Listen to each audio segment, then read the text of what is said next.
Station master Alamdanga station. Sir যে বিষয়টা অবগত করলো, আমি আমার স্টেশন নিয়েই একটা বিস্তারিত ধারণা দিই। আমার এখান থেকে ঢাকাগামী দুইটা ট্রেন যাতায়াত করে, একটা হচ্ছে সুন্দরবন, একটা হচ্ছে চিত্রা। রাজশাহীগামী দুইটা train, Kapotaksha express, Sagardari express. আমার সুন্দরবন এক্সপ্রেসের টিকিট হচ্ছে টোটালি 45টা। এর ভিতরে 5টা এসিসিআর, 5টা এসিসিআর টোটালি অনলাইন। এটা আমাদের নিয়ন্ত্রণে না। সহজ কথায় আমরা বলতে পারি অনলাইন টিকিটগুলো সব কিন্তু জনগণের। গভর্নমেন্ট কিন্তু এটা সুবিধার জন্যই অনলাইনটা করছে, যাতে আমি ঘরে বসে টিকিট আমার পছন্দ মতো সিট কেটে আমি কিন্তু যাত্রা করতে পারি। এখন এইটা যারা নেগেটিভ ভাবে ইফেক্ট করছে বা অনলাইনে এটা বিক্রি করছে, সহজ কথায় আমরা তাদেরকে ব্ল্যাকারই বলতে পারি, কালোবাজারি। আর নন এসি যে 40টা সিট, তার ভিতরে 20টা কাউন্টারে, 20টা অনলাইনে।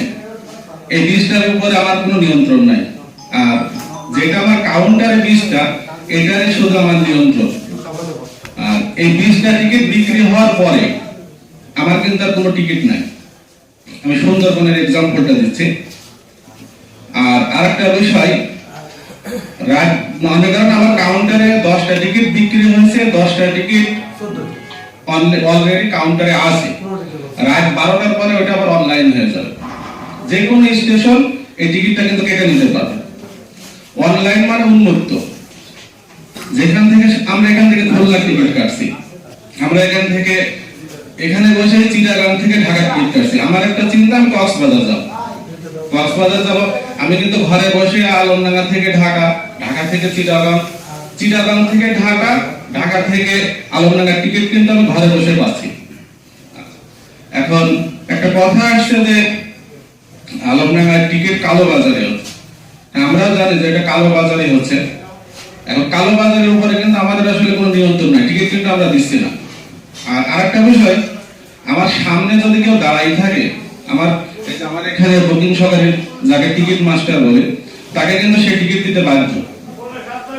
এখন সে ওই টিকিটটা আমার কোথায় কি বেচছে এটা কিন্তু আমি দেখতে পাচ্ছি না।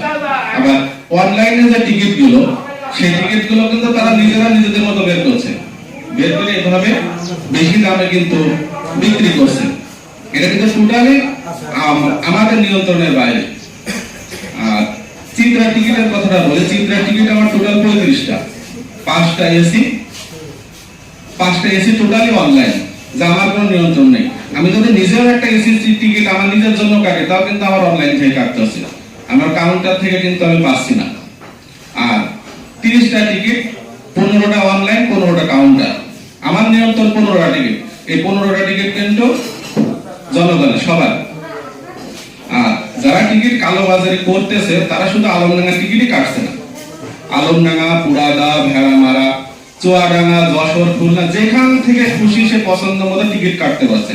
এবং এটা চড়া দামে বিক্রি করছে। আসলে টোটালি এটা সে কিভাবে বিক্রি করছে কিন্তু এটা না। এবং তারা স্টেশনে বিক্রি করতেছে না, বাজারে বিক্রি করতেছে। বা আমার নিয়ন্ত্রণ স্টেশন, কিন্তু আমি তো আমার নিচে যে যদি বিলাকারকে জানতে আমি ধরি, আপনি নিজে তো মারতাম। এটা বাস্তব, মানে একটা অপ্রাসঙ্গিক বললাম, তার নিয়ন্ত্রণ কিন্তু আমার নেই। আর আমার একটা বিষয়, আমার স্টেশনে কিন্তু কোনো নিরাপত্তা নেই। আমার রেলওয়ে নিরাপত্তা, আরএনবি, জিআরপি, চুয়াডাঙ্গা, পুরাদা থাকার কারণে আমার কিন্তু এখানে নিরাপত্তা নেই। আমার কোনো অসুবিধা পড়লে কিন্তু আমাকে সঙ্গে সঙ্গে থানাতে ইনফর্ম করতেছে। থানা অনেক হেল্পফুল, যে কোনো প্রয়োজনে যে কোনো সময় ডাকলে আমার মনে হয় 5 মিনিটও লাগে না। তারা আমাদের এত হেল্প করে, এটা মানে বলার বাইরে, যথেষ্ট হেল্প করে। কিন্তু নিচের বিষয়ে তো আসলে দেখার বিষয় আমার কিন্তু টোটালি না। আমার স্টেশনে যদি কিছু হয় সেটা দেখভাল করার দায়িত্ব কিন্তু আমার, কিন্তু নিচের দায়িত্ব কিন্তু আমার এরিয়ার বাইরে। কারণ এরিয়ার বাইরে তারা যদি টোটালি যে কোনো বিষয় নিয়ে যে কোনো বিষয় করে, এটা আসলে আমরা মানে আমাদের পক্ষে কিন্তু এটা নিয়ন্ত্রণ করা অসম্ভব।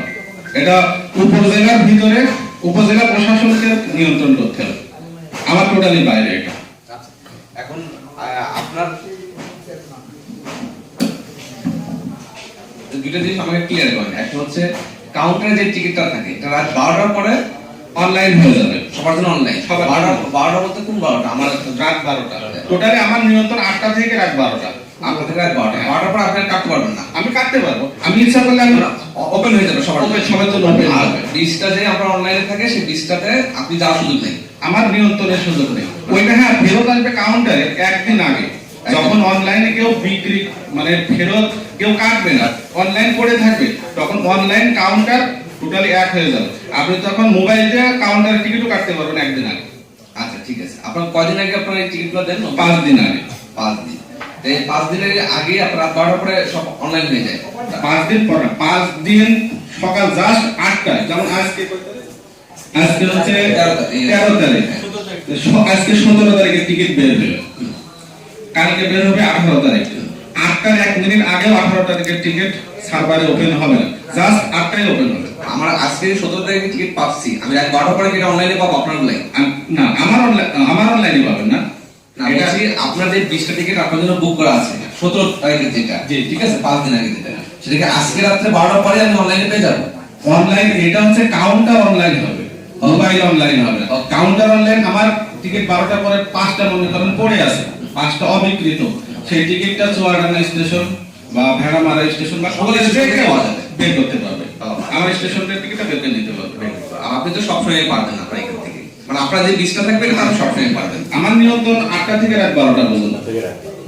12টার পরে অন্য স্টেশন পারবেন, অন্য স্টেশন কেটে দিতে পারবে। আপনি পারবেন না? আমিও পারবো, তাহলে সবাই সবাই পারবে। Okay fine. আর এটা পাবলিকের জন্য ওপেন হবে না? পাবলিকের জন্য তো মোবাইল অ্যাপ, রেল সেবা অ্যাপটা। আচ্ছা ঠিক আছে, আমাকে একটু আপনি যেটা ইনফর্ম করবেন সেটা হলো আপনি কি বাইরে এসে প্রসিকিউশন দিতে পারবেন? আপনি স্টেশনের এরিয়ার বাইরে এসে আপনি প্রসিকিউশন দিতে পারবেন? না, আমি পৌরসভাতে যদি কোনো ব্ল্যাক হয়, ঠিক আছে, আপনি আমাকে অভিযোগ দিতে পারবেন? না, এটার অভিযোগ কিন্তু আমার দেওয়ার ক্ষমতা নেই। আমি অভিযোগ আর কে বিক্রি করছে সেটা তো আমি নিজেও জানি না, যে পৌরসভা কে বিক্রি করছে। তারা আসলে এখন বর্তমান যে সিচুয়েশন, মোবাইলে কানেকশন, একজনের দোকানে একজন এখান থেকে টিকিট কাটছে, মোবাইলে বলছে যে হয়তো বা মানে কঠোর চলছে, আরেক জায়গা থেকে টিকিটটা সে বলছে অমুক জায়গায় আসো, এসে অমুক জায়গা থেকে টিকিটটা নিয়ে যাও। নিয়ে যান, আমরা যদি হাতে ধরি, আপনাকে সব আমরা অভিযান চালাই হাতে ধরি, তাহলে আপনি তো অভিযোগ দিতে পারবেন। অভিযোগ দেওয়ার আমার স্টেশনের উপর থেকে আমি অভিযোগ দিতে পারবো। এখানে পারবেন না? এখানে পারবো। আচ্ছা ঠিক আছে, তাহলে আপনি আমাকে যেটা ইনফর্ম করবেন সেটা যেটা করবেন দুইটা জিনিস। এক হচ্ছে যে এই অনলাইন করতে হলো তো আমাদের কিছু নিয়ম নীতি আছে, তাই না? যে আমার টিকিট আমাকে কাটতে হবে, আমি অন্য কারোর কাছে টিকিট কাটতে পারবো না, অন্য কেউ কাটতে পারবে না, এই ধরনের কোনো নিয়ম থাকতে পারে। আমি এই বিষয়টা একটু ক্লিয়ার করি। নীতিমালা বা নির্দেশনা। আমি যে রেল সেবা অ্যাপে যখন কেউ আইডি খোলে, ওখানে একটা ইমেল আইডি লাগে, একটা ভোটার আইডি লাগে, আর মোবাইল নাম্বার লাগে, নিজের পছন্দ মতো পাসওয়ার্ড। আপনি মনে করেন যে আপনার একটা রেল সেবা অ্যাপ আছে, আপনি টিকিট কাটবেন, সপ্তাহে 2বার ওই টিকিটটা কাটা যায়, এক আইডি দিয়ে 2বার টিকিট কাটতে হবে। এখন আপনার প্রয়োজন আছে, আপনি আপনার ওয়াইফের একটা ভোটার আইডি দিয়ে একটা আইডি খুলতে পারবেন, আপনার মায়ের একটা দিয়ে খুলতে পারবেন, আপনি কিন্তু 3টাই চালাতে পারবেন। কিন্তু সপ্তাহে 2বার, আপনার প্রয়োজন কিন্তু সপ্তাহে 4বার আপনি ওনার আইডি দিয়ে আপনি কিন্তু নিতে পারবেন। 50টা চালাই দিবে একদম। একদম 50টা 50 চল্লিশ আমি তো 50টা নিয়ে 50টা টিকিট তো আমি গ্রহণ করতে পারবো? হ্যাঁ পারবেন। আমি আমার যেমন আমি একদমই চিনি না, আমি যে টিকিটে ভ্রমণ করবো সেখানে কি আমার নাম থাকতে হবে না? কিছু হবে না। আপনার এই একটা অনলাইন কপিতে কিন্তু যার ভোটার আইডি দিয়ে টিকিটটা কাটতেছেন তার ডিটেইলস দেওয়া থাকবে, কিন্তু ওই অনলাইন কপিটা যখন আমাদের কাছে দেবেন, আমরা একটা হার্ড কপি বের করে দেব। আচ্ছা, ওই হার্ড কপিটা দিয়ে সেটা দেব, ওখানে কোনো কিছু লেখা থাকবে না, কিন্তু অনলাইন যে পেপারটা ওইটাতে ডিটেইলসটা লেখা থাকবে। তার মানে আমি যদি 4টি টিকিট কাটি, আপনার কাছে ওটা দেখালাম, 4টা আবার আমাকে আমি হার্ড কপি ছোট যে হলুদ যেটা কপি, ওখানে কিন্তু কিছু লেখা থাকবে। বুঝতে পেরেছি, ওই কপিটা আমাকে দিবেন, ওইটা দিয়ে আমি মুভ করবো। জি। আমি অনলাইনে কপিতে মুভ করতে পারবো? হ্যাঁ পারবেন। অনলাইনে কপি দিয়ে মুভ করতে পারবো। অনলাইনে কপি দিয়ে মনে করেন আমার নামে 4টা কাটা আছে, আমি 8টা ফটোকপি করে দিলাম, 8 জনকে দিয়ে দিলাম, তাহলে 8 জনকে মুভ করতে পারবে? এখন টিকিটটা কার, ওটা তার কোনো ইয়ে নেই। আমি বিষয়টা বলি, আমার নিয়ম স্টেশন কিন্তু আমার নিয়ম, ট্রেনের ভিতরে কিন্তু গার্ড আর টিটির নিয়ম। আর টিটি যদি মনে করে যে আমি ওইভাবে নিয়ে যাব বা আমি ধরবো, গার্ড যদি মনে করে যে আমি ওটা ধরবো, সেটা টোটালি তাদের ব্যাপার। নিয়মটা কি? আমি বলছি নিয়মটা কি? নিয়মটা হচ্ছে যে যেতে পারবে, আর স্পেসিফিক আসলে ওইভাবে ভিতরে আমি যতটুকু জানি ওইভাবে দেখে না যে কার আইডি। আর এখানে বেশিরভাগ আমরা একটা বিষয় ক্লিয়ার করি, রাজশাহীতে যারা যায় তারা কিন্তু অধিকাংশ রোগী এবং খুব নিম্ন শ্রেণীর মানুষ রাজশাহীতে, সবার মেন্টালিটি একটা যে রাজশাহীতে গেলে আমরা ভালো হবো, ওদের কিন্তু কারোর আইডি নাই, ওরা জানেও না, লেখাপড়াও জানে না, ওরা কিন্তু বেশি বিলাকারের সম্মুখীন হয়। আচ্ছা, তাহলে আমাদের যে সিস্টেমটা এটা কি এমন হলো যে অনলাইন করে আমরা আরো বেশি সমস্যা পড়ে গেলাম? না, সমস্যা আমি যদি একে পজিটিভলি ধরি 100% পজিটিভ, আমি কাউন্টারে 12 লাগছে না আমার, আমি ইজিলি আমি ঘরে বসে কিন্তু টিকিট নিতে পারছি। নেগেটিভ সাইড হচ্ছে যারা অসাধু যে বিলাকার তারা কিন্তু টিকিটটা কেটে ওদের কাছে বিক্রি করতেছে। আর ওই গরিব মানুষ কিন্তু অসহায়। পুলিশে 10-12টা আইডি থেকে একটা আইডি দিয়ে সপ্তাহে 2বার লগ ইন করতে পারে, 2বার লগ ইন এসে যতগুলো ইচ্ছা টিকিট দিতে পারে। তো একজন মানুষ যদি 10টা আইডি চালায় সে 20টা টিকিট কেটে ফেলছে, কেটে সে ওই মোবাইল থেকে আপনার মেইলে টিকিটটা চলে আসছে, মেইলে আসছে, মেইল থেকে প্রিন্টে বিক্রি করে দিচ্ছে। আচ্ছা, আরেকটা জিনিস বলেন, আমি তো কাটতে বললাম 20 টাকা কাটতে বললাম, ঠিক আছে? আমার কাছে যদি 20টা টিকিট পাওয়া যায় আমি তো অপরাধী হব না? অবশ্যই অপরাধ। কি অপরাধ এটা? আচ্ছা, যদি আপনি নিজে যান, আপনারা ফ্যামিলিতে পরিবার বর্গ 20 জন যেতেই পারে, এটা তো অবৈধ না। কিন্তু যখন আপনি এটা বিক্রি করছেন তখনই তো অবৈধ। আপনি বেশি দামে বিক্রি করছেন সেটা তো অবৈধ। আমি বিক্রির উদ্দেশ্যে 100%, কিন্তু আপনার ফ্যামিলিতে আপনারা 20 জন যেতে পারে, আমার ফ্যামিলিতে আমরা 20 জন ভ্রমণ করতে পারি, সেটা তো অবৈধ। কিন্তু যখন এটা বেশি দামে বিক্রি করছেন সেটাই অবৈধ। বেশি দামে বিক্রি করার অবস্থা যখন হলো তখন সেটা অপরাধ। সেটা অবৈধ। আচ্ছা, আমি প্রতি টিকিট প্রতি আমরা বিকাশে বা যে কোনো ডাক বাংলা দিয়ে যখন আমরা পেমেন্ট করি ওটা 20 টাকা চার্জ কেটে নেব। আমি কেটে দিলাম, আমি একজনে কেটে দিলাম, আমার এই টেকনিক্যাল পার্সন হিসেবে, ঠিক আছে? ওদের কত টাকা স্যার? আপনার যদি আমি আমি এটা অনলাইন টিকিট কাটতে যাবো, কিন্তু দোকান থেকে কাটবো, তাহলে 20 টাকা তো আমার যেহেতু অনলাইন পেমেন্ট হচ্ছে সেটা দিচ্ছি 20 টাকা বেশি, কিন্তু ওকে আমি কত টাকা? এখন আমি একটা বিষয়, এটা আপনার যদি খুশি হয়ে থাকে সেটা আপনার ব্যাপার, যদি না দেন সেটা আপনার ব্যাপার। ফিক্সড কোনো কিছু কোনো টিকিটের দাম 360 টাকা হয়, 20 টাকা ব্যাংক চার্জ, 380 টাকা এটাই টিকিটের দাম। টিকিটের দাম এটা, বাকিটা সে নিবে। আর যদি কেউ টিকিট যাবে না, মুভ করবে না, কিন্তু সে টিকিট কেটে রাখছে অগ্রিম, তাহলে সে কি আমার ব্ল্যাক রিটার্ন করবে? সেটা দণ্ডনীয় না, যে যদি কেউ টিকিট কেটে রাখে আছে আপনার ব্যাকের সিস্টেম, রিফান্ডের সিস্টেম যেটা আমরা বলি, আপনার কেউ একটা টিকিট কাটলো 5 দিনের দিন তার এসিতে 25 টাকা চার্জ কাটা যাবে, নন এসিতে 15 টাকা, আর 4 দিনের দিন যাবে হচ্ছে 25% কাটা, 3 দিনের দিন হচ্ছে 50% কাটা যাবে, আর 2 দিনের কোনো মূল্য নেই। এখন আপনি যদি নিজে ইচ্ছা খেতে বলে, আর সহজ কথা আপনি বিক্রি করার আসল দাম সেটা কিন্তু বিলাক না, কিন্তু যদি আপনি অতিরিক্ত দামে বিক্রি করেন সেটাই অপরাধ। সেটা অপরাধ। সেটা আমি অপরাধ। টিকিট কেটে রাখতে পারবো আমার কাছে। হ্যাঁ, আপনি কাটতে পারবেন, কিন্তু অতিরিক্ত দামে। আরেকটা বিষয়, আপনি যদি ভ্রমণ না যান, ব্যবসায়ের উদ্দেশ্যে যদি আপনি কাটেন সেটা তো অপরাধ। সেটা অপরাধ, তাই না? 100% এটা কিসে অপরাধ? কোথায় অপরাধ এটা? সুন্দর সিস্টেম, সুন্দর। না, এটা আসলে এটা তো রুল অবশ্যই আছে যে অপরাধ বাড়বে, কিন্তু আমার আসলে সেটা রুলটা জানা না। আচ্ছা, তাহলে আপনি এটা আমাদের একটু সহযোগিতা করবেন। এখন বিষয় হচ্ছে যে একজন অগ্রিম টিকিট কেটে রেখে দিয়েছে জিম ভিতরে, ঠিক আছে? আমার এখানে 350 টাকা দামের টিকিট আমি 500 বা 550 বিক্রি করবো, ঠিক আছে? এটা খুব ক্লিয়ারলি অপরাধ, এবং সে যাবে না, ব্যবসার উদ্দেশ্যে সে কেটে রাখছে, এটা তো অপরাধ।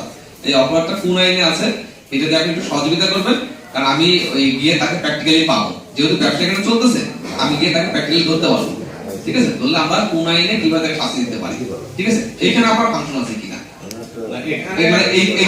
আপনি ধরলে এটা আপনার আইনের অপরাধ, যদি রেলওয়ে কর্তৃপক্ষ ধরে তাহলে রেলওয়ে আইনের অপরাধ, দুইটা কিন্তু দুটো। রেলে যে আপনার নিজস্ব দিয়ে আছে, রেলের অপরাধের একটা বিষয় আছে, আর উপজেলা আপনাদের একটা আইনের কিন্তু বিষয় আছে। না, আমাদের আইন উপজেলার আইন আছে এটা, এটা গভর্নমেন্ট আইন, কিন্তু মোবাইল মোবাইল কোড। কোডটা হয় কিভাবে? মোবাইল কোডটা হয় বিভিন্ন ধরনের অভিযোগ হয়, অপরাধ হয়, তো ওই অপরাধটা ওই রিলেটেড এমনও বলা থাকে, ওই তারাই এটা নিয়ে অভিযোগ করবে। যেমন পৌরসভার কিছু আইন আছে, পৌরসভা যদি অভিযোগ করে তাহলে সেটা আমরা আমলে নিয়ে তারপর বিচার করতে পারি, ঠিক আছে? তার মানে সেক্ষেত্রে কিন্তু পৌরসভাকে অভিযোগ দিবে, আমি কিন্তু বিচার করবো। আমি বিচার করতে পারি কি না পারি সেটার একটা লিস্ট আছে, তা আপনাদের আইনটা হয়তো আমাদের লিস্টে থাকবে, আমি যতটুকু বুঝি থাকে, কারণ এটা মোবাইল কোড হয়, ঠিক আছে? লিস্টে থাকে। অভিযোগটা কে দিবে? অভিযোগটা দিবেন হচ্ছে আপনারা।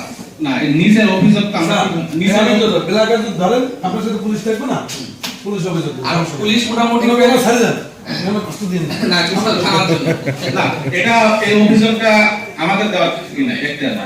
একটা নেই, তাই তো? এটার সাথে তো আমরা রিলেটেড, তাহলে আমরা এটা কিভাবে এটাই করব? আচ্ছা, আপনি ওই যে ব্ল্যাকে টিকিট কাটলে যে আপনাদের রেলওয়ের আইনে যদি কোনো আইন থাকে, আপনি জাস্ট আইনের একটা কপি, আমার কপি দিলে আমি দিয়ে যাবো।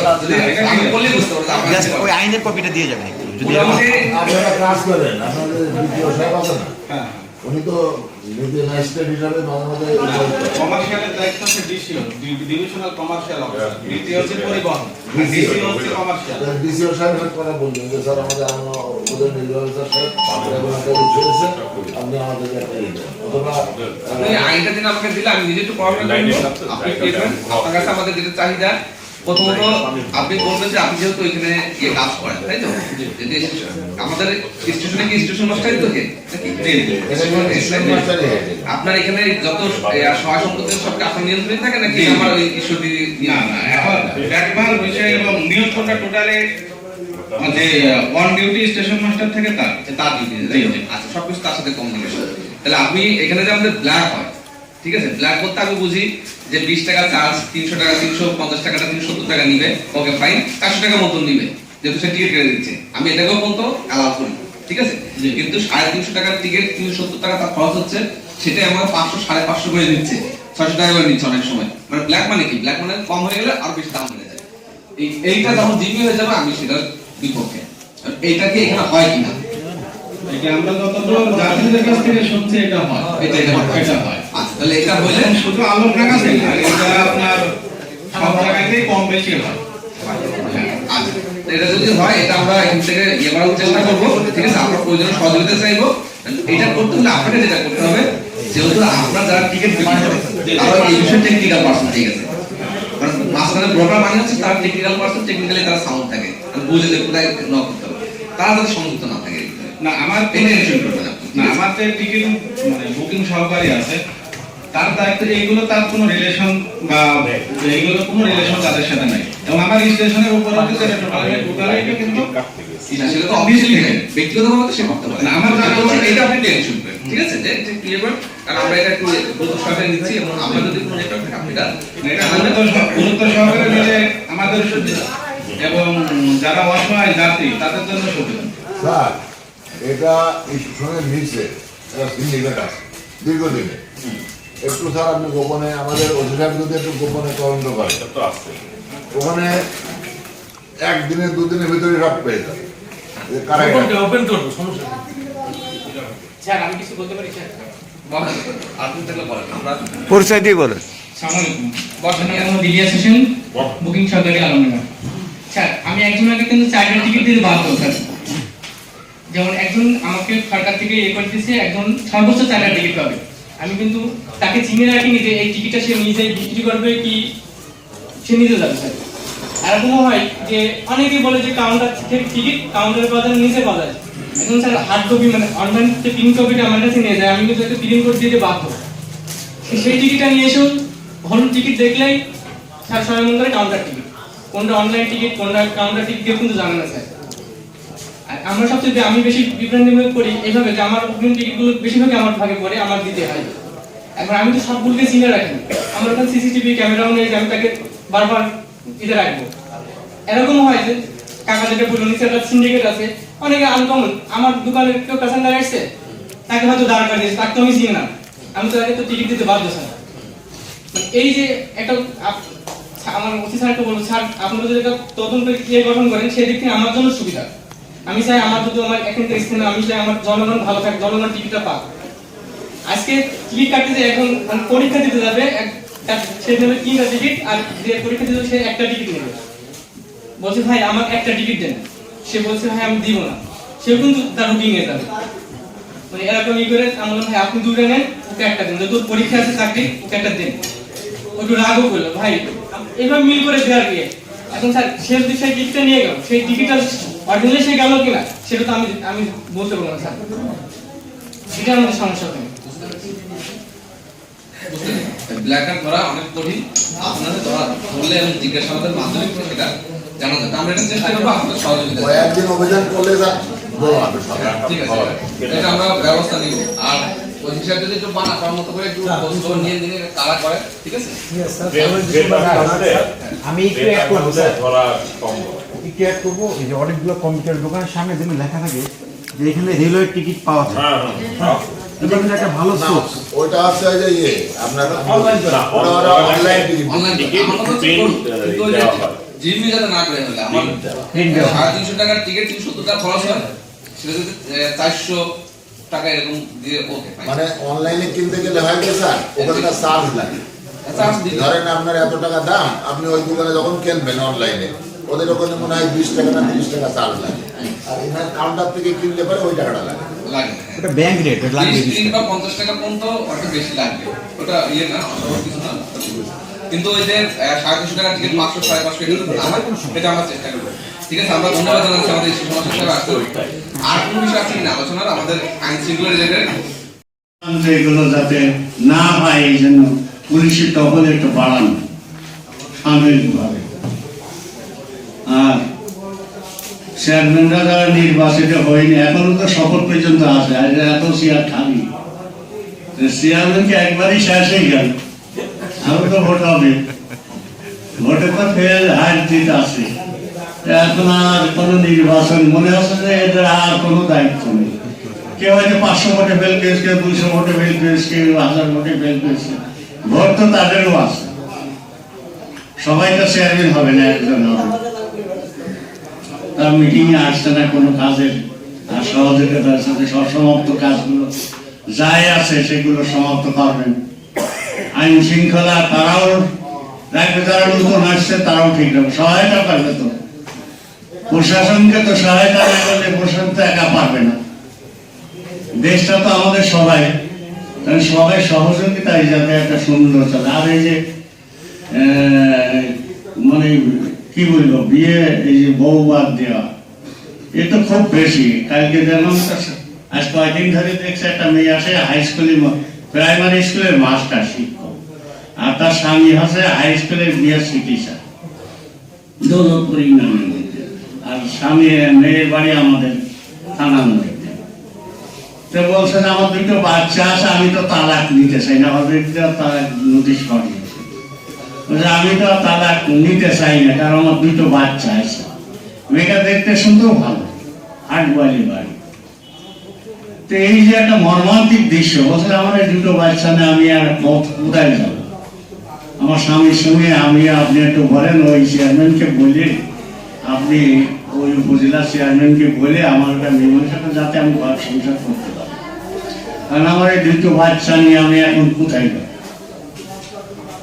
একটা বিএসসি পাস লোক যদি তার বাচ্চাদেরকেও দেখে না, তাহলে সে একটা টিচার, স্কুলের বিএসসি টিচার। সাধারণ মানুষ তো করবেই, এত শিক্ষিত মানুষই যেগুলো করে। এত সমাজের অবক্ষয় হয়ে যাচ্ছে, এইগুলো শুধু কেস কাটতার দ্বারা হয় না। এটা সমাজে যারা জ্ঞানী গুণী লোক, সমাজ প্রতি যারা সমাজের বিচার আচার করে, প্রশাসন, সকলে মিলে এটা শুধু আইন শৃঙ্খলা, একটা কেস দিলে কোর্টে দিলে কত বছরের বিচার হবে, কি বিচারই বা হবে, ও হয় না। যাই কিছু ক্ষতিপূরণ পাইল না, কিছু পাবে কাম বলে কিস্তি করে দেয়, নানান ঝামেলা করেই বাকি না। ওই মেয়েটাও আমার বলছিল যে আমি না কিছু টাকা পয়সা পাইলাম, 2 লাখ 5 লাখ আমার দিল, কিন্তু আমার এই বাচ্চা দিল, আর আমি এই জীবনে যাবো কোথায়। আমার তো এমন কোনো হয়তো আমি স্বামী অবৈধ কিছু করেছি কথাবার্তায়, সেগুলো আমি আর করবো না। সে নিজেই প্রতিজ্ঞা, আমি আর এগুলো চেয়ারম্যান সাহেব, আমি আপনি ওই মিরপুরের চেয়ারম্যানকে একটু ফোন করে দেন, উনি যাতে আমার যেটুকু আমি স্বামীর অবৈধ ছিলাম ওটা আবার করবো।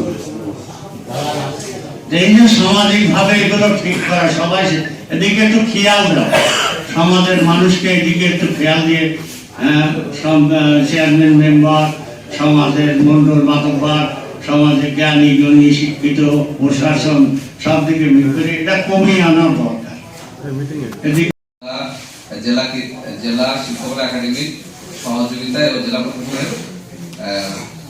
প্রশাসনের সহযোগিতায় ও জেলা শিক্ষকরা একাডেমির বাস্তবায়নে তারা পরিবেশ থিয়েটার নামে একটি লাল ব্রিজ অতপর নাটক মঞ্চায়ন করতে যাচ্ছেন, এটা সন্ধ্যা 6টার সময় আমাদের বদ্ধভূমিতে হবে।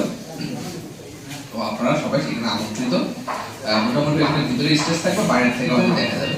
তা আপনারা সন্ধ্যার সময় সুযোগগুলো অবশ্যই সেখানে যাবেন, সবাইকে আমন্ত্রণ জানাচ্ছি। আমাদের নির্বাচন সংশ্লিষ্ট পুলিশ সহ রিটার্নিং অফিসার সহ সবাই সবার দক্ষতার সাথে সুন্দর একটা নির্বাচন উপহার দিয়েছেন বলে আমি সবাইকেই ধন্যবাদ জানাচ্ছি, কৃতজ্ঞতা জানাচ্ছি। আমাদের লাইভ স্ট্রিমের কেউ নাই, আমাদের লাইভ স্ট্রিমের একটা বিষয় একটু তদন্ত করে দেখা দরকার। আমি আমাদের মেসেজটা পৌঁছে দিব, সেটা হলো আমাদের পৌরসভার ভিতরে কিছু কিছু কষাই আছে, বিশেষ শেয়ার নামের কষাই, ওনার বিরুদ্ধে প্রায় অভিযোগ পাওয়া যায় যে অসুস্থ বা প্রায় মৃতপ্রায় এরকম প্রাণী জবাই করে আমাদের এই পৌরসভার ভিতরে বিক্রি করে। তো এটা করা যাবে কিনা এটা তাকে আমি অনুরোধ জানাবো যে এটা আমাদের একটু নলেজ দেওয়ার জন্য, আপনি যদি করেন মোবাইল ফোনের বিষয়ে যদি ব্যবস্থা নেওয়া যায় তাহলে আমাদের এখানে আমরা সেটা করবো, জানাবো।